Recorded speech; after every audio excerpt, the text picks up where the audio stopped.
TRF the resistance force, जिसका जन्म या गठन 2019 में हुआ था, वो है क्या, और क्या सचमुच वही इस हमले के पीछे है, या वो एक शैडो है, एक परछाई है और असली मास्टरमाइंड कोई और है।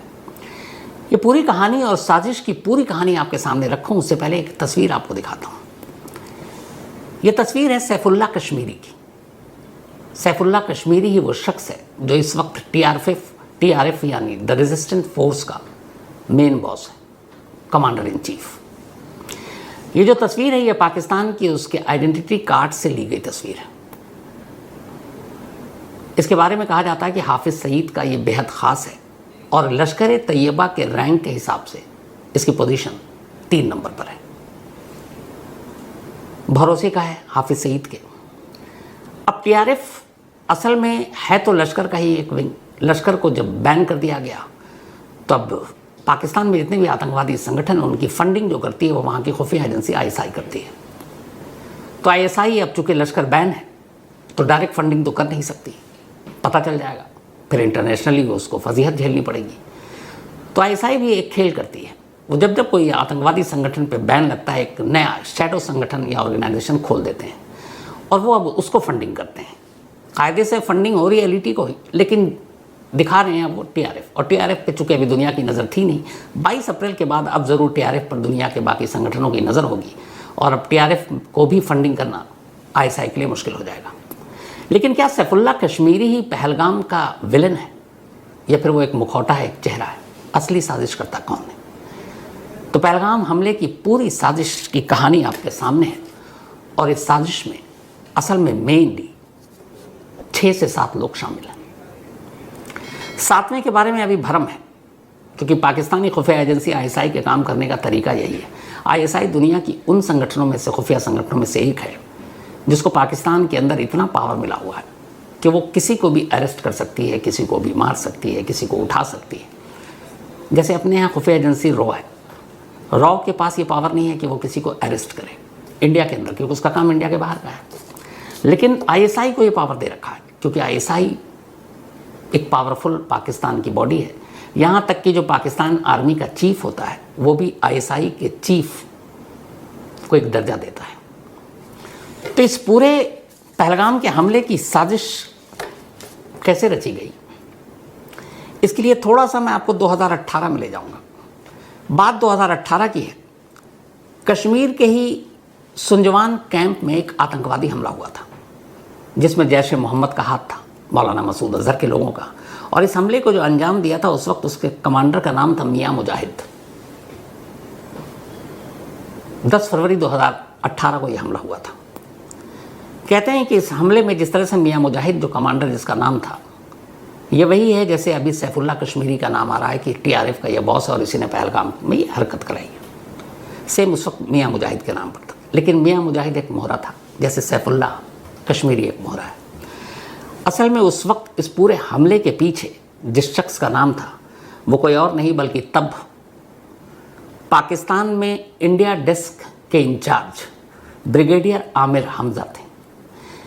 हर देश में इंटरनेशनल एक डेस्क होता है जो उन देशों के ही ऊपर सिर्फ उनका फोकस होता है।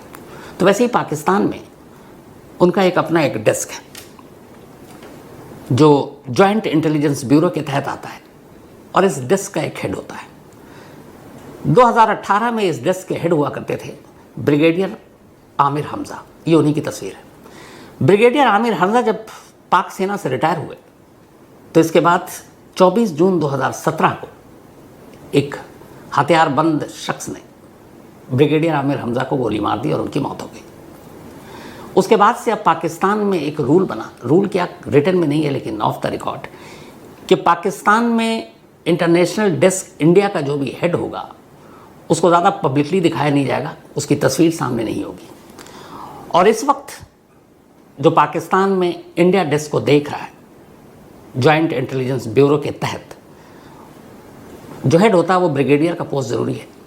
तो इस वक्त हैं ब्रिगेडियर खालिद शहजाद। पहलगाम के हमले से ब्रिगेडियर खालिद शहजाद को कहीं से भी आप किनारे नहीं कर सकते। इस हमले के तार ब्रिगेडियर खालिद शहजाद से जाकर जुड़ेंगे ही जुड़ेंगे। क्यों जुड़ेगा? उसकी वजह ये है कि पाकिस्तान में जितने भी आतंकवादी संगठन हैं वो अपने बलबूते पे काम नहीं करते, चाहे लश्कर हो, चाहे जैश हो, चाहे कोई और हो, यहाँ तक कि डी कंपनी। इनको घूम फिर कर कुछ पाकिस्तानी सेना और पाकिस्तानी आईएसआई के पास जाना पड़ता है। तो पहलगाम की साजिश कुछ यूँ बुनी गई कि जो इंडिया डेस्क का हेड ब्रिगेडियर खालिद शहजाद कश्मीर में आर्टिकल 370 हट गया, टूरिस्ट आने लगे, टूरिज्म शुरू हो गया। पाकिस्तान को बेचैनी हुई कि ये कैसे हो रहा है, जम्मू कश्मीर के स्टेट का दर्जा भी छीन लिया गया लेकिन कुछ उलट पलट तो हो नहीं रहा है। तो अब ये हुआ कि कुछ करो कुछ करो, और ये इशारा मिलता है इंटरनेशनल डेस्क जो इंडिया का हेड होता है, वहाँ से ये पहली शुरुआत होती है।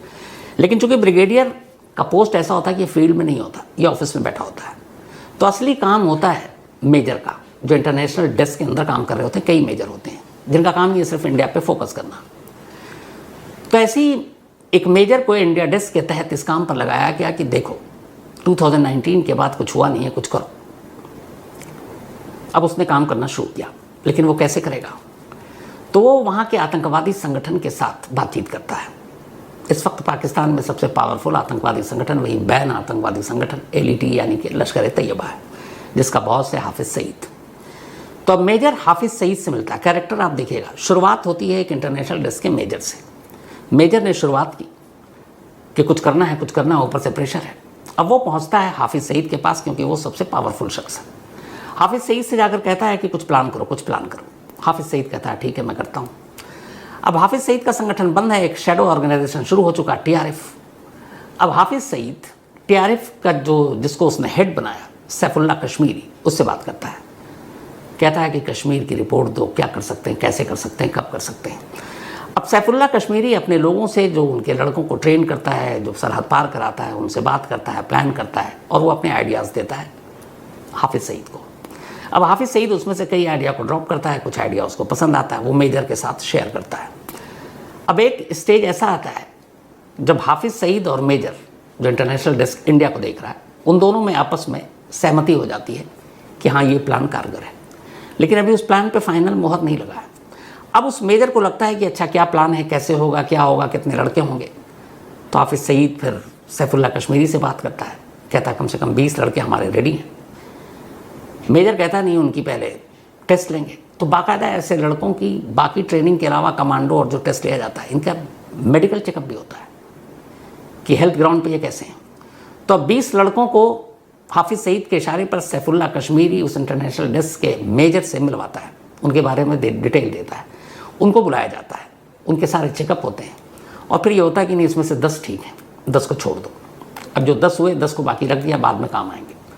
अब उन 10 में भी से 2 ग्रुप बनाया और उसके बाद उनको ट्रेनिंग दी। ट्रेनिंग में ज़्यादा से ज़्यादा 2 हफ्ते का काम होता है, क्योंकि वो पहले से ही ट्रेंड होते हैं। अब ट्रेनिंग हो गई, हाफिज सईद, सैफुल्लाह कश्मीरी और वो मेजर, ये तीनों अब एग्री हो गए कि हाँ ये टीम है और साजिश ये है। अब नेक्स्ट स्टेज आता है, वो मेजर इंटरनेशनल डेस्क के हेड यानी ब्रिगेडियर के पास जाएगा, और इस वक्त ब्रिगेडियर है खालिद शहजाद। अब खालिद शहजाद के पास मेजर गया, उसने सारा ब्लूप्रिंट बताया कि ऐसे ऐसे ये साजिश पहलगाम में इस तरह से करना है,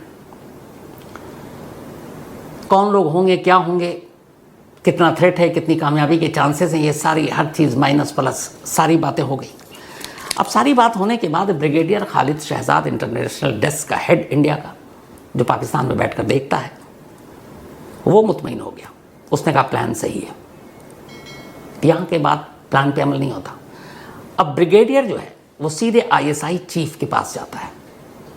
यानी यहाँ पे ब्रिगेडियर खालिद शहजाद जब पूरी तरह से संतुष्ट हो गया कि मेजर की रिपोर्ट सही है, हाफिज सईद की भी सही है और सैफुल्लाह कश्मीरी की भी है, तो अब ISI के चीफ से कांटेक्ट करेगा। लेकिन ISI के चीफ से कांटेक्ट करने से पहले ब्रिगेडियर खालिद शहजाद मेजर के साथ हाफिज सईद और फिर सैफुल्लाह कश्मीरी, इन लोगों के साथ एक मीटिंग करेगा और पर्सनली ये जानेगा कि इस प्लान में कितना दम है। अब जब मेजर के बाद ब्रिगेडियर भी कंफर्म हो गए कि सब कुछ ठीक है, तब वो ISI चीफ के पास पहुंचते हैं। अब ISI के चीफ जो इस वक्त है आसिम मलिक। ISI का जो चीफ होता है वो पाकिस्तान में आर्मी चीफ से भी ज़्यादा पावरफुल माना जाता है, क्योंकि आर्मी चीफ को भी ग्राउंड की रियलिटी उतनी पता नहीं होती जितनी वहाँ की खुफिया एजेंसी ISI चीफ को होती है। और जो भी वहाँ का पाक आर्मी चीफ बनता है वो कभी ना कभी ISI का बॉस ज़रूर रहता है। जो अभी पाकिस्तान के आर्मी चीफ हैं आसिम मुनीर, वो भी आईएसआई के हेड रह चुके हैं।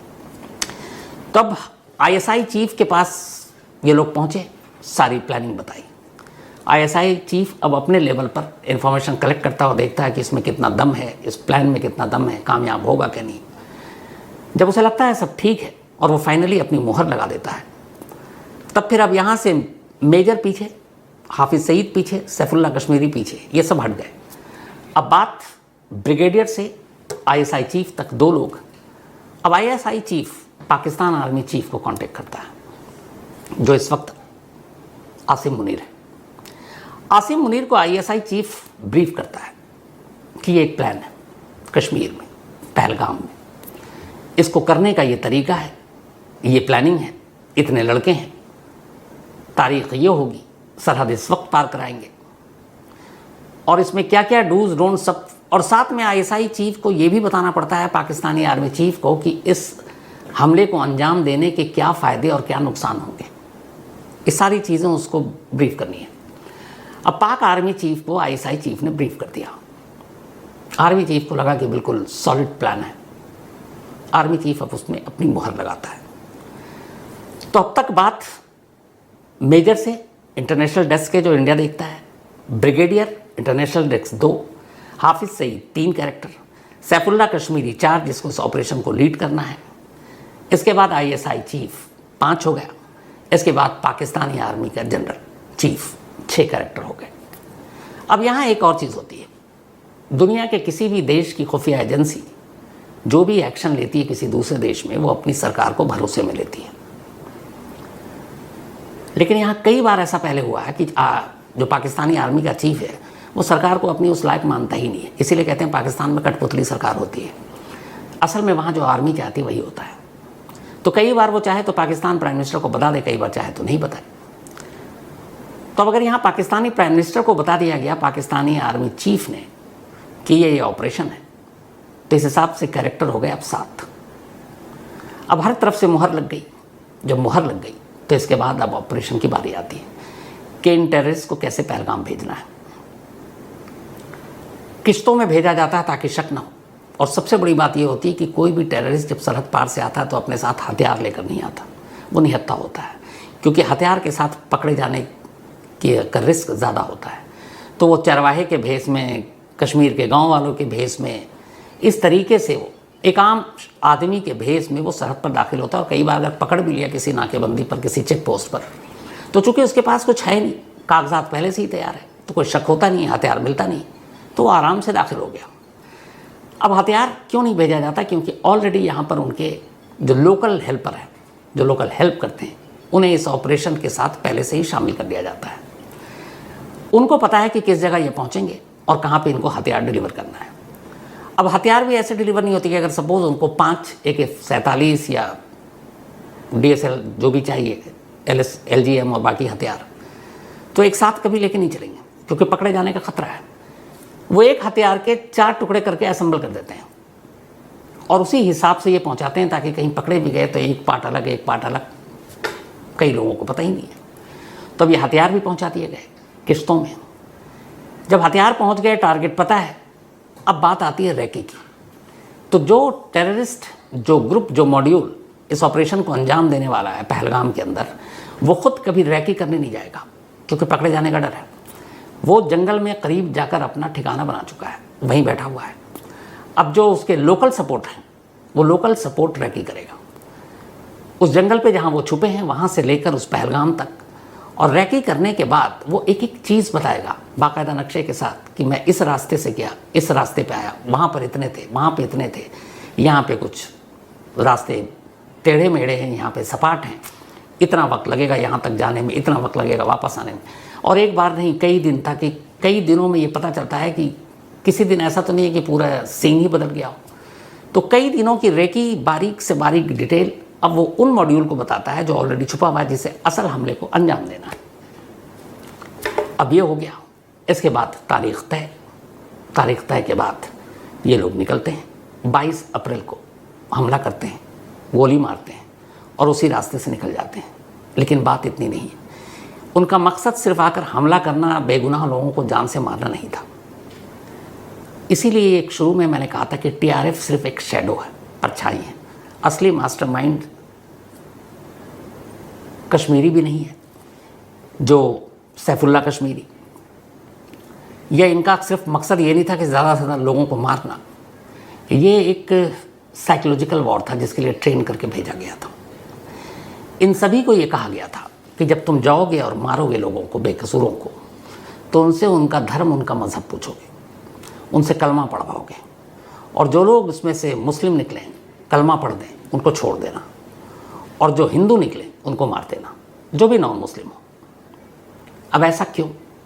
इससे पहले नहीं किया था इन्होंने, क्योंकि उन्हें मालूम है कि कश्मीर 2019 के बाद से, जब से आर्टिकल 370 हटा, जम्मू कश्मीर के एक अलग स्टेट का दर्जा भी दूसरी तरीके से दिया गया, यूनियन टेरिटरी बना, इलेक्शन हो गए, कोई कुछ नहीं हो रहा है, तो उनके मन में ये था कि कश्मीरी भी अब धीरे धीरे पाकिस्तान से दूरी बना रहे हैं, कश्मीरी नौजवान भी अब धीरे धीरे अपने रास्ते पर चल रहे हैं, और वहाँ अब रोज़गार है, टूरिज़्म है, लोग खुश हैं, और ये टेररिज्म और आतंकवाद से अब दूर जा रहे हैं।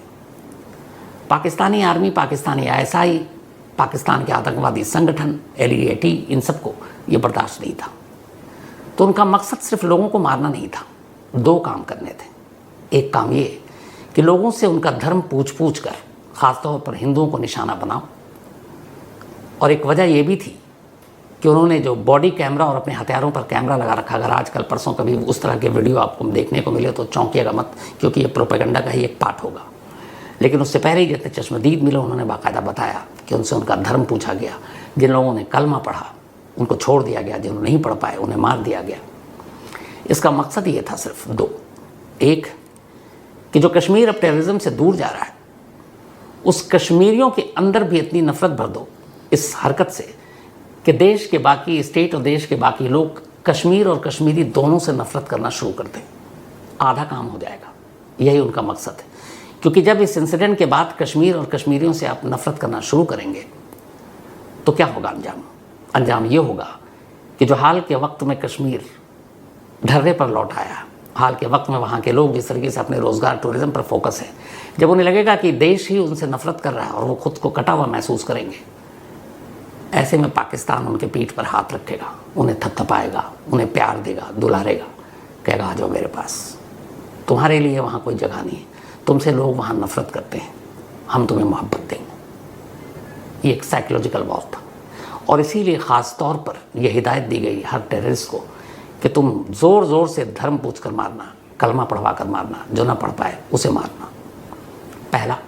दूसरा, इसी एक इंसिडेंट के साथ वो ये भी मैसेज देना था कि जब आप धर्म और मज़हब पूछ कर और कलमा पढ़वा कर किसी को छोड़ते और किसी को गोली मारोगे तो बात कश्मीर तक नहीं रहेगी, पूरे देश में जाएगा, और जब देश के अंदर ये बात पहुंचेगी तो फिर कश्मीर नहीं, पूरे देश के अंदर हिंदू मुस्लिम भी होगा। हिंदू मुस्लिम के बीच नफरत बढ़ेगी, खाई बढ़ेगी, हो सकता है कुछ जगह पे लोग एक दूसरे को लेकर हिंसक हो जाए। तो जब ये नफरत बढ़ेगी और बात हिंदू मुस्लिम और बंटवारे तक आ जाएगी तो फ़ायदा किसको होगा? सीधे पाकिस्तान को, क्योंकि पाकिस्तान कभी नहीं चाहता कि इंडिया स्टेबल हो, इंडिया पीसफुल रहे, इंडिया में हिंदू मुस्लिम मिलजुल कर रहे, इंडिया में खुशहाली हो, शांति हो, कभी नहीं चाहेगा। वो हमेशा चाहेगा इंडिया डिस्टर्ब हो, इंडिया में हिंदू मुस्लिम लड़ते रहें, नफरत फैलता रहे, और कश्मीर के लोगों से कश्मीर के बाहर के लोग नफरत करें, ताकि उसी नफरत की आड़ में पाकिस्तान कश्मीरियों को अपना बनाने की कोशिश करे और उनको फिर से टेररिज्म की तरफ ले जाए। ये दो मकसद था इस पहलगाम के हमले का और इस पूरी साजिश के पीछे के। इतना ही नहीं, इस साजिश के कुछ और तार थे जो आप में से कितने लोगों तक पहुंचे पता नहीं, आज मैं बताता हूं, और एक पोस्टर भी आपको दिखाऊंगा। ये पोस्टर पाकिस्तान में जगह जगह लगे, कश्मीर में भी इसको लगाने की कोशिश की गई 22 अप्रैल के बाद, लेकिन जिन लोगों को चुना गया था इसे लगाने के लिए, जो अब तक ये काम करता था, उनमें से एक, उनका सबसे बड़ा मोहरा कश्मीर से निकलकर सऊदी अरब पहुंच चुका है और वो वहाँ रहता है। बाकी किसी ने पोस्टर लगाने से साफ इनकार कर दिया। ये पोस्टर भी एक प्रोपेगेंडा था।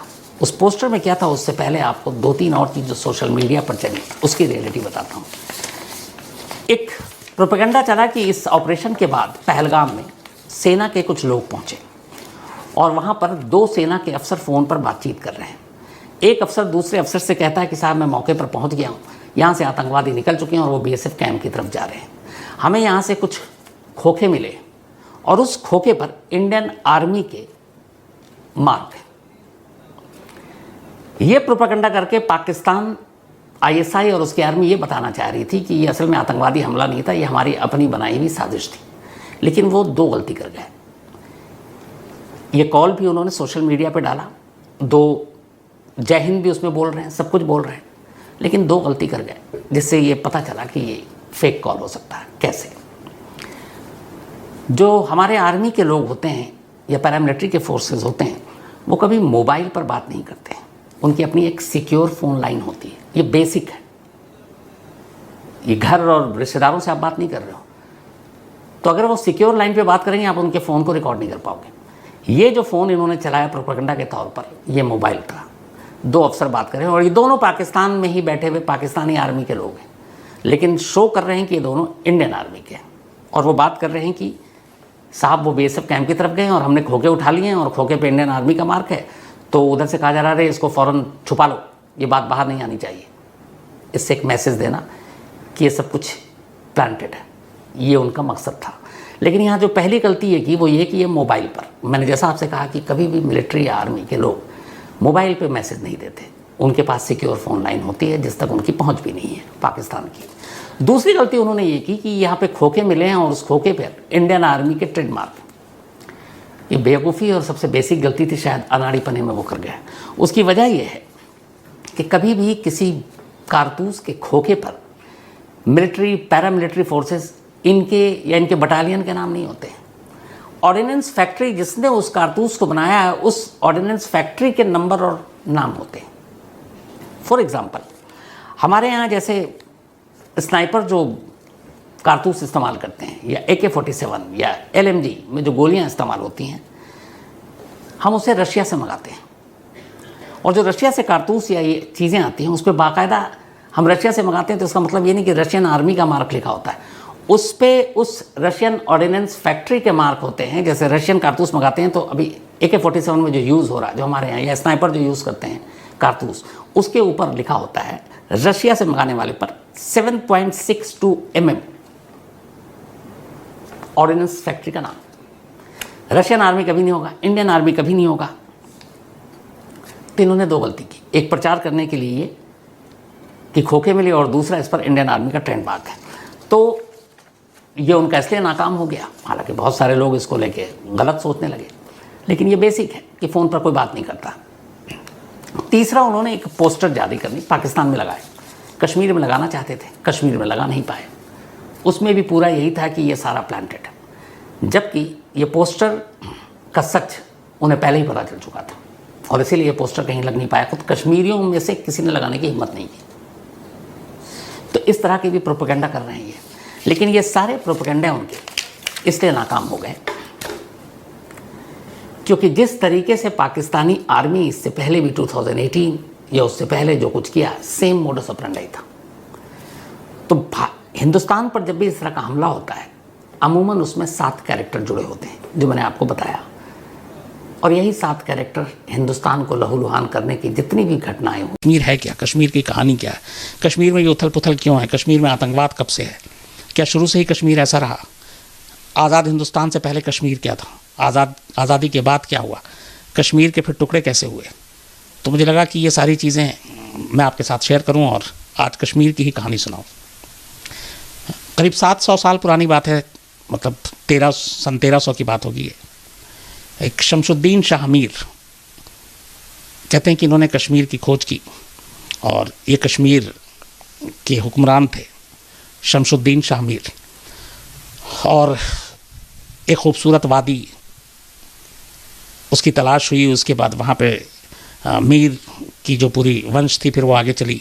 इस बीच में कई राजा आए, नवाब आए, उन्होंने धीरे धीरे कश्मीर को संवारा, सजाया और चिनार गुलदार की खुशबू जिसके लिए कश्मीर मशहूर है अपनी खूबसूरती के लिए, और धीरे धीरे कश्मीर बनता गया और एक वक्त आया जब इसको ज़मीन के जन्नत का भी नाम दिया गया कि अगर फिरदौस बर्रुए ज़मी अस्त अमी अस्त अमी अस्त अमी अस्त, मतलब ये फ़ारसी है लेकिन ये कि अगर दुनिया में कहीं जन्नत है तो यही है, यही है, यही है। तो ये कश्मीरी है। तो कश्मीर में सब कुछ ठीक ठाक चल रहा था। उसके बाद आज़ादी से पहले कश्मीर के ऊपर तब कुछ लड़ाई नहीं थी, कोई ऐसी चीज़ नहीं थी, और उस वक्त वहाँ पे राजा हरि सिंह की हुकूमत थी। राजा हरि सिंह जो है इसके कश्मीर के राजा थे, और उन्हीं के उसमें कश्मीर फल फूल रहा था, सब कुछ ठीक ठाक चल रहा था। और इस रियासत पर जो एक्चुअली जो इनका वंश था, इसको कहते हैं डोगरा राजपूत वंश, जो राजा हरि सिंह के थे। तो डोगरा राजपूत वंश के का शासन था, और राजा हरि सिंह इसके राजा हुआ करते थे। और राजा हरि सिंह जब यहाँ पे थे तो उस वक्त जो कश्मीर, असली जो कश्मीर उस वक्त, चूँकि उस वक्त तक टुकड़ा नहीं हुआ था, इंडिया और पाकिस्तान भी नहीं हुआ था, तो जो कश्मीर की सीमा थी, जो बॉर्डर था, वो 3 बड़े इंपॉर्टेंट बॉर्डर से टच करता था। एक रूस, एक चीन और एक अफ़गानिस्तान। तो इस हिसाब से भी चूँकि बॉर्डर आप टच कर रहे हैं, तो इस हिसाब से इसकी अहमियत बहुत बढ़ जाती थी, आपकी सिक्योरिटी की वजह से, आपकी बाकी चीज़ों को लेकर। तो उस वक्त कश्मीर इन बॉर्डर को टच करता था, चीन को, रूस को और अफ़गानिस्तान को। धीरे धीरे उससे पहले की बात, जब आज़ादी आई या कश्मीर में हुआ, उससे भी अगर मैं पहले जाऊं तो लद्दाख तब कश्मीर का हिस्सा नहीं हुआ करता था। लेकिन बाद में डोगरा राजपूत वंश और की जब वहाँ पे मतलब जो हुकूमत थी, तो उन्होंने फिर इसमें लद्दाख को भी मिला लिया, तो कश्मीर का दायरा और बढ़ गया। फिर 1840 में कश्मीर को अंग्रेज़ों से छीन लिया इन्होंने। तब कश्मीर की आबादी करीब 40 लाख हुआ करती थी, और बॉर्डर इसके 3 और तीनों अहम बॉर्डर, चाहे वो चीन हो, चाहे रशिया हो, चाहे फिर अफ़गानिस्तान हो। तो और उस वक्त यहाँ पे 40 लाख की आबादी थी, और इसमें से 68% आबादी तब भी मुस्लिमों की थी। बात फिर आई बंटवारे की 1947 की। तो उस वक्त हिंदुस्तान का बंटवारा हुआ, पाकिस्तान बना। और कहते हैं कि जब पाकिस्तान बना तब कायदे आज़म जिन्होंने पाकिस्तान बनाया, उन्होंने ये कहा था कि कश्मीर को पाकिस्तान के साथ जाना चाहिए। और तर्क ये दिया था उस वक्त, एग्जाम्पल ये दिया था कि जैसे गुजरात के जूनागढ़ में हिंदुओं की तादाद ज़्यादा है, तो उसे इसलिए गुजरात को जो है वो हिंदुस्तान को दे देना चाहिए। उसी तरह कश्मीर में मुसलमानों की आबादी ज़्यादा है, इसलिए कश्मीर को मुसलमानों को दे देना चाहिए। लेकिन राजा हरि सिंह उस वक्त इस चीज़ के लिए तैयार नहीं थे। और कहते हैं कि राजा हरि सिंह उस वक्त ये चाहते थे कि वो एक आज़ाद कश्मीर की तरह उनकी अपनी रियासत चले। हिंदुस्तान में अलग अलग बहुत सारी ऐसी रियासत थी जिन्हें हमने फिर संघ के तौर पे मिलाया उनको हिंदुस्तान के साथ। तो उसमें उस वक्त एक कश्मीर भी रियासत थी। तो पाकिस्तान चाहता था कश्मीर उसके साथ जाए, क्योंकि मुस्लिम की आबादी ज़्यादा है। हिंदुस्तान चाहता था कि कश्मीर हमारे साथ रहे। लेकिन फ़ैसला लेना था आखिरी राजा हरि सिंह को। और राजा हरि सिंह तब तक ये थे कि नहीं, हम एक आज़ाद रियासत के तौर पर रहेंगे, और वो भारत के साथ विलय करने से कतरा रहे थे। इसी बीच में 47 में बंटवारा हो गया, और अगस्त के बाद अंग्रेज़ भी चले गए। अब जब अंग्रेज़ चले गए तो विलय की कोशिशें और ये सारी चीज़ें अधूरी रह गई। और दूसरे हफ्ते में अंग्रेज़ों के जाने के बाद अब सारी चीज़ें फिर भारत और पाकिस्तान के ही ऊपर आ गई कि ये क्या चाहते हैं, क्या होगा। पर हरि सिंह तैयार नहीं थे भारत के साथ विलय करने के लिए। इसी बीच में क्या हुआ कि जो आज़ादी मिली हमें 15 अगस्त 1947 के, उसके ठीक 9 हफ्ते के बाद ही पाकिस्तान बन चुका था। 22 अक्टूबर 1947 को अचानक कश्मीर में जिन्ना के इशारे पर कबायली हमला कर देते हैं और वो श्रीनगर पहुंच जाते हैं। और उनका मकसद ये था कि किसी तरह से कश्मीर को जबरन अपने साथ मिला लिया जाए, पाकिस्तान के साथ मिला लिया जाए, क्योंकि राजा हरि सिंह तैयार नहीं थे। और जब कबायली वहाँ पहुँचते हैं, ये कबायली बिल्कुल ही एकदम जंगली की तरह खूब लूट खसोट करते हैं। उस वक्त जितना मार काट मचा सकते थे। कहते हैं औरतों की, लड़कियों की असमत लूटी गई, इज़्ज़त लूटी गई, मारा गया, लोगों के घरों को जलाए गए, और हज़ारों बेकसूर कश्मीरियों का खून बहाया गया। और कबायलियों का ये पूरा जुल्म चलता रहा। अब इन कबायलियों की मदद कर रही थी पाकिस्तान की सेना। और पाकिस्तान की सेना जो है उस वक्त बेशक वर्दी में नहीं थी, लेकिन सारे हथियार, सारी चीज़ें कबायलियों को उन्होंने बढ़ावा दिया। और उसके बाद ये लोग वहाँ पे उस वक्त पहली बार जिन्ना ने उन कबायलियों को और उनके साथ जो लड़ रहे थे मुजाहिदीन का नाम दिया था। और जब ये कबायली आए उसके बाद देखते ही देखते अचानक चूँकि ये हमला हुआ था तो इन्होंने मुजफ्फराबाद और डोमेल शहर के एक बहुत बड़े हिस्से पे कब्जा कर लिया और श्रीनगर के करीब उरी तक पहुंच गए थे। अब एक तरफ जिन्ना कश्मीर पर कबायलियों से हमला करवा रहे थे, दूसरी तरफ कश्मीर की रियासत में बगावत पैदा करने के लिए पाकिस्तान ने एक और चाल चली। उसने जो वहाँ के मुस्लिम सैनिक थे जो राजा हरी सिंह की सेना में रियासत में कश्मीर के, उनको भड़काना शुरू कर दिया इस्लाम के नाम पर और बाकी चीज़ों के नाम पर। और उस कोशिश ये थी कि एक तरफ कबायली हमला कर रहे हैं, दूसरी तरफ राजा हरी सिंह की सेना में भी बगावत हो जाए, मुस्लिम एक तरफ हो जाए, हिंदू एक तरफ हो जाए। तो इसमें कुछ मुस्लिम जो है वो उस भड़काने में आ भी गए और वो राजा हरी सिंह के खिलाफ उन्होंने बगावत कर दी और लगातार ये मार काट सब कुछ चलता रहा और ये सब कुछ पाकिस्तान के इशारे पर हो रहा था। अब हालात इतने ख़राब हो गए उस दौर में, ये जो मैं आपको बता रहा हूँ, 22 अक्टूबर 1947 को कबायलियों ने हमला किया था और धीरे धीरे करके वो मुजफ्फराबाद डोमेल शहर से होते हुए उरी तक पहुंच गए थे, वही उरी जिस पे अटैक हुआ था। तो जब ये हालात बेकाबू होते गए, अब चूंकि ये एक आज़ाद रियासत है, हिंदुस्तान उस वक्त कुछ नहीं कर सकता था क्योंकि हिंदुस्तान अलग मुल्क, पाकिस्तान अलग मुल्क और कश्मीर एक आज़ाद रियासत, तो हमारे पास वो पावर नहीं था कि हम घुस के उनकी मदद करें अनऑफिशियली जब तक वो मदद ना मांगे, और चूँकि वो हमारे साथ उन्होंने विलय भी नहीं किया था। तो उस वक्त राजा, जब हालात इतने ख़राब हो गए और मार काट मच रहा था, हज़ारों लोग मारे गए और फिर ये जो कबायली आए थे पाकिस्तान के इशारे पे ये भी बेलगाम हो गए और इन्होंने फिर अंधाधुंध कोहराम मचा दिया।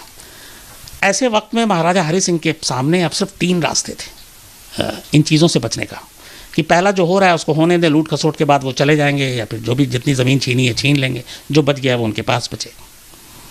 दूसरा ये था कि उन कबायलियों से मुकाबला करें जो हमला जिन्होंने किया है और जो इस तरह से मारकाट मचा रहे हैं।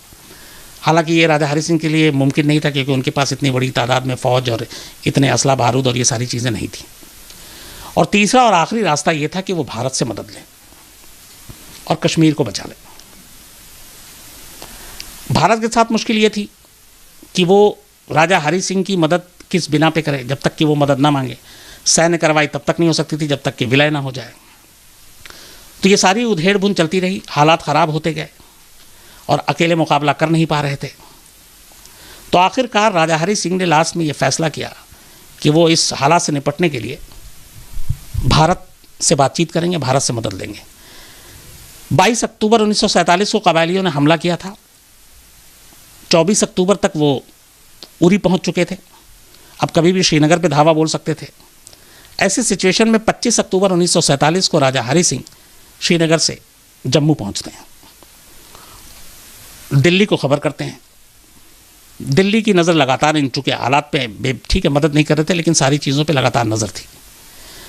25 अक्टूबर को ये जम्मू पहुंचते हैं और 26 अक्टूबर को राजा हरी सिंह भारत सरकार के साथ बाकायदा कश्मीर के भारत विलय को लेकर संधि पत्र पर दस्तखत कर देते हैं। इस दस्तखत का मतलब ये था कि कश्मीर अब भारत का हिस्सा है। जैसे ही ये संधि पत्र पर दस्तखत किया जाता है, अब कश्मीर भारत की जिम्मेदारी है क्योंकि वो भारत का एक राज्य हो गया है। और कश्मीर के जो राजा हैं, जो उस रियासत के मुखिया हैं राजा हरी सिंह, उन्होंने बाकायदा मुआहदे पे, इस संधि पे दस्तखत किया। और कहते हैं कि हमलावर जब ये दस्तखत कर चुके थे तो श्रीनगर से सिर्फ 1 मील की दूरी पर थे, अब आगे कुछ भी हो सकता था। तो जब ये दस्तखत कर लिया तब भारत सरकार की जिम्मेदारी आ गई और फौरन भारत सरकार ने फैसला किया कि इन कबायलियों से निपटना होगा। और चूंकि सब कुछ आनन फानन में हो रहा है, एक तो पहाड़ी मोर्चा, जंगी सामान, चूँकि सप्लाई रास्ते पहाड़ी, वहाँ पे पहुँचाना मुश्किल होता है, मैप की कमी, इन सारी चीज़ों के बावजूद भारतीय सैनिकों ने एक के बाद एक वो कश्मीर पहुँचते हैं और कबायली ठिकानों और पाकिस्तानी घुसपैठियों पर हमला बोल देते हैं। अब असली लड़ाई यहाँ से शुरू होती है। धीरे धीरे करके भारतीय सेना जो उरी से पहले तक जहाँ जहाँ कबायली घुस चुके थे, कब्जा कर चुके थे, वहाँ से उसको पीछे खदेड़ना शुरू करते हैं। वो पीछे हटते जाते हैं और कबायलियों से ये जो छीनी हुई ज़मीन थी वो हम वापस लेना शुरू कर देते हैं। एक एक चौकी, एक एक इंच ज़मीन के लिए तब लड़ाई होती है। उस वक्त पाकिस्तान की फ़ौज कश्मीर में तब ये सोच कर आई थी कि ताकत के बूते पर एक राजा हरी सिंह उससे निपट लेंगे। उसे उम्मीद नहीं थी कि राजा हरी सिंह अचानक विलय कर लेंगे और भारत के साथ चले जाएंगे और भारतीय फ़ौज जो है वो यहाँ पे आ जाएगी। तो इसलिए उनको अब यहाँ पे मार खानी पड़ी। करीब 8 महीने की जंग चलती है इसके बाद, अक्टूबर के बाद, 26 अक्टूबर के बाद, और 8 महीने ने बल्कि उससे कुछ कम महीने, 2/3 कश्मीर पर भारत फिर से कब्जा कर चुका होता है और भारतीय की जो सेना है वो जीत का परचम लहरा देती है। जो चीज़ें कश्मीर जो पाकिस्तान और कबायली अपने पास ले गए थे, और ये फिर भी लड़ाई छिटपुट चलती रहती है। पूरे 1 साल 2 महीना और 1 हफ्ते तक ये लड़ाई चलती है कबायलियों, पाकिस्तानी सेना और भारतीय सेना के बीच। 1 साल 2 महीने और 1 हफ्ते, और इसके बाद ये लड़ाई ख़त्म होती है क्योंकि मसला अब कश्मीर का संयुक्त राष्ट्र में, यूनाइटेड नेशन में पहुंच जाता है। वहाँ पहुँचने के बाद 5 जनवरी 1949, 5 जनवरी 1949 को सीज़ फायर का ऐलान होता है यूएन की अगुवाई में। और इस सीज़ फायर में ये तय होता है कि जो इस वक्त सेना, मतलब 5 जनवरी 1949 को जो सेना जहाँ पर है, जिस हिस्से में है, वो उसका है और उसे ही युद्ध विराम रेखा माना जाएगा, युद्ध विराम रेखा।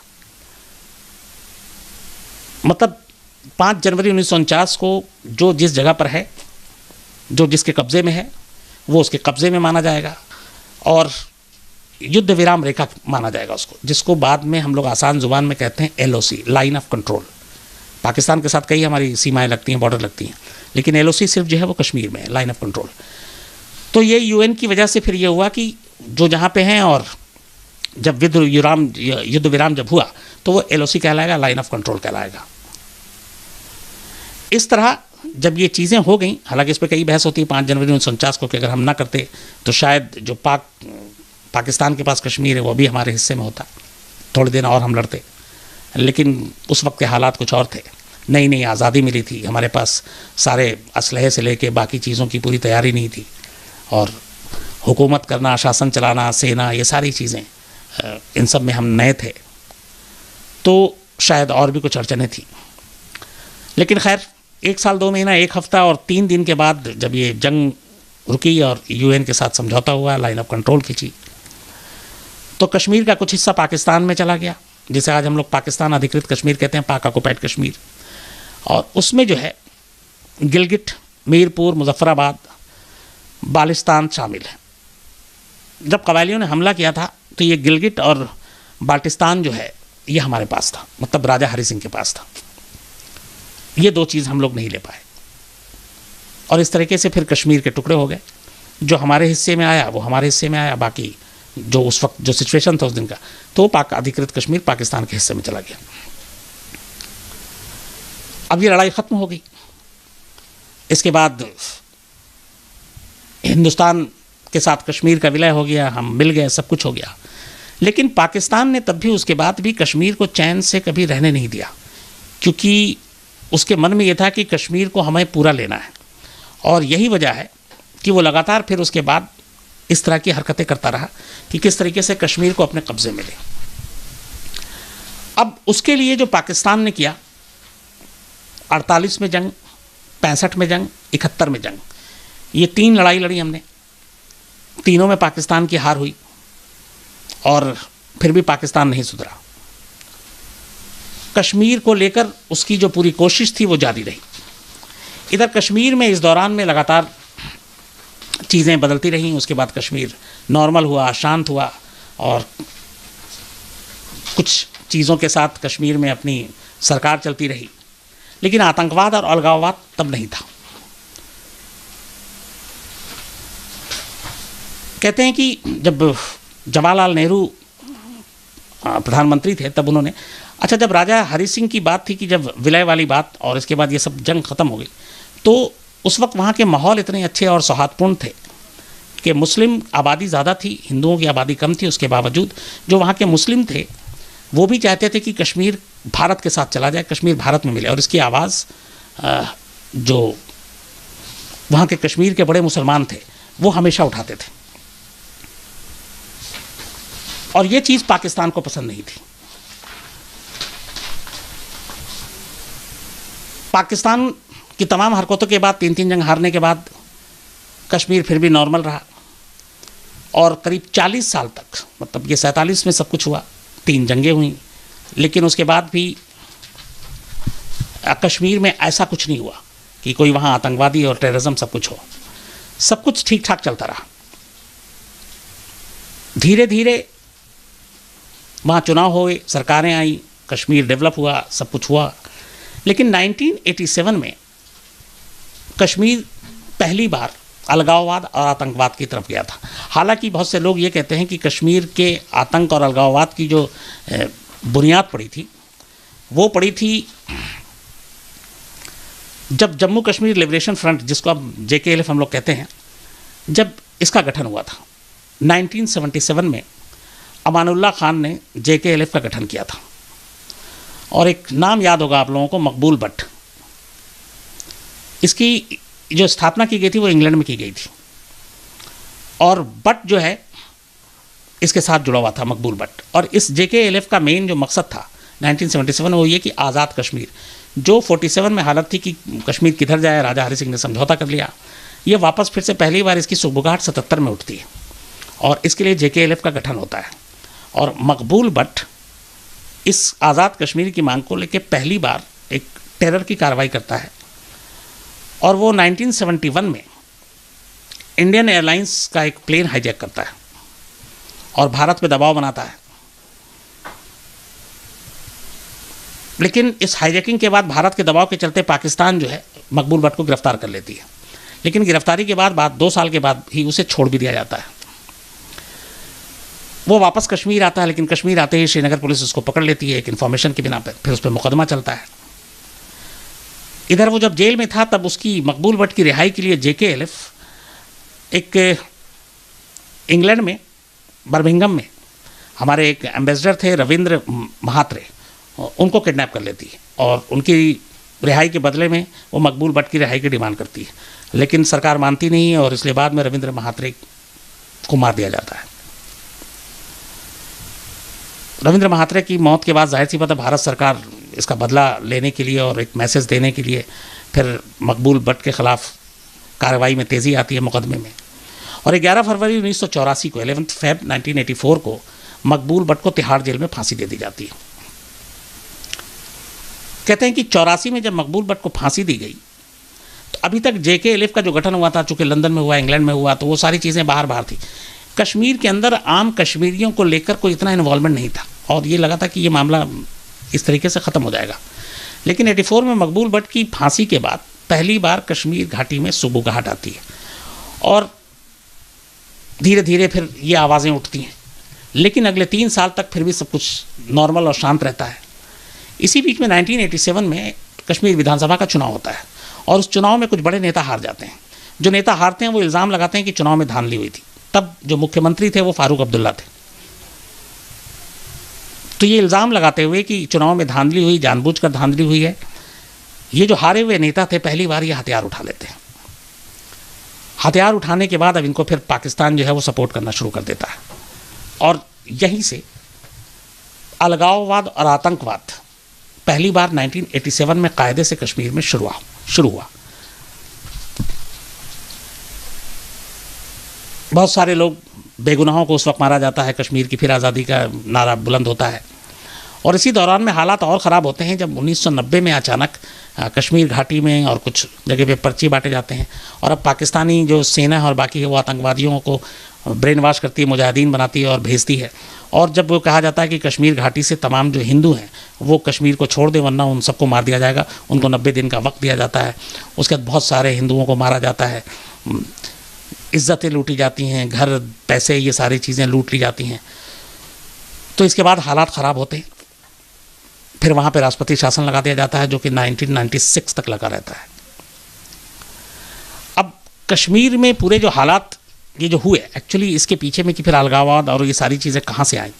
और शुरुआत 1987 में चूँकि चुनाव में जो हारे उन्होंने इल्ज़ाम लगाया, लेकिन कहते हैं कि इसके पीछे की असली कहानी ये थी कि पाकिस्तान 3 जंग हिंदुस्तान से हार चुका था, 48 हो, 65 हो, 71 हो, करगिल भी लास्ट जो अगर हम जोड़े, तो पाकिस्तान को ये लग गया था कि सीधी लड़ाई में हिंदुस्तान से जीतना उसके लिए नामुमकिन है।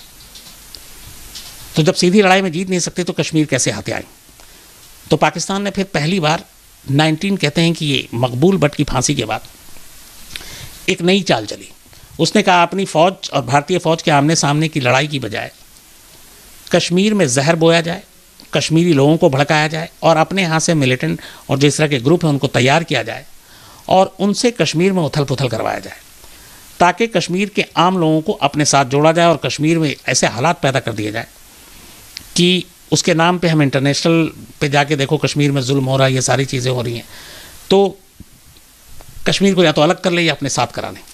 तो 3 जंग हारने के बाद पाकिस्तान ने सीधी लड़ाई तो लड़ी नहीं, उसने पैतरा ये अपना लिया कि फिर उसने आतंकवाद के ज़रिए कश्मीर में उथल पुथल करना शुरू कर दिया और इसके लिए उसने फिर आतंकवादियों को घाटी भेजना शुरू किया और ये सिलसिला आज 2019 तक जारी है।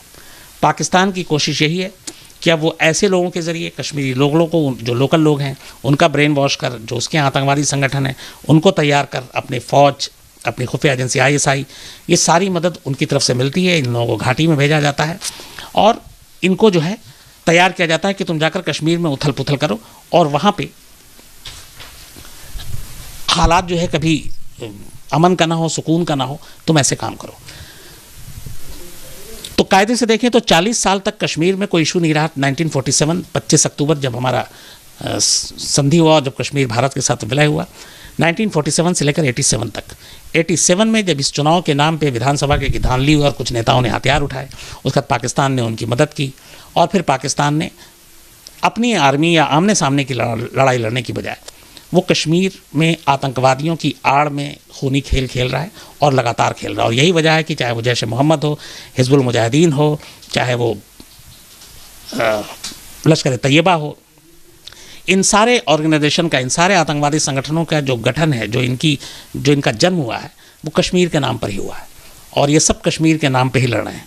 और इन सब की कोशिश एक ही है कि कश्मीर में कभी शांति ना हो और इसी तरह उथल पुथल करके वो अपना फ़ायदा उठाएं। और ये सिलसिला आज 2019 में भी जारी है। तो ये थी पूरी कहानी कश्मीर के जन्म से लेकर कश्मीर के उथल पुथल तक। और इसमें बहुत सारे, जाहिर सी बात है कि अलग अलग फेजेज़ आए और कहते हैं कि इतने सालों में, करीब पिछले 30 सालों में 5000 से ज़्यादा हमारे जवान वहाँ पे शहीद हुए हैं, सिविलियंस की बहुत मौत हुई है और इकनॉमी का बहुत नुकसान हुआ है। बीच में कुछ ऐसे दौर आए थे जब कश्मीर एक तरफ फिर से शांति की तरफ लौट रहा था, लेकिन पाकिस्तान कभी ये नहीं चाहता कि कश्मीर में जो है वो अमन हो या कश्मीरी जो है वो हिंदुस्तान के साथ रहें। तो वो उनको बरगलाने की, उनको भड़काने की, उनको जिहाद के नाम पर, इस्लाम के नाम पर, आज़ादी के नाम पर भड़काता रहता है। और यही उसकी कोशिश है जो आज भी जारी है। वो कभी हमें उरी की शक्ल में, कभी पठानकोट की शक्ल में, कभी मुंबई अटैक की शक्ल में, कभी